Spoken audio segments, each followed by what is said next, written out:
পাইছিলাম, দুটো ঘর পাইছিলাম। ওই ঘরটা আমার বিয়ে হাতে হয়ে যাওয়ার পরে আমি আরেকটা ঘর মানে আমার নামে হয়েছে, এই ঘরটাও বিয়ে হাতে হয়ে গেল। তখন আমি এর পিছনে লাগিয়ে রলাম, লাগিয়ে থাকার পরে ঘরটা আমার টিকনো স্যার দিল। দেওয়ার পরে এখন যে ঘরটা নিছিল, আমার ঘরটা 1 মাস ছিলও না সেই ঘরে।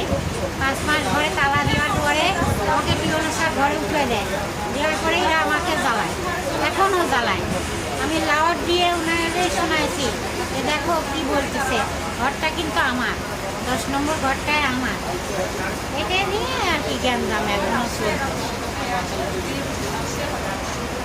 আমার কথা কি ভালো লাগতেছে? কিনে আছে অনেক কাহিনী। আমি পথে পথে 30 বছর ছিলাম, আমার কোনো ঘর বাড়ি ছিল না। আমি 3 বছর ভিক্ষে করে খাই। এটা আমার মানে আমার কপাল, যা আমার কপালে আছে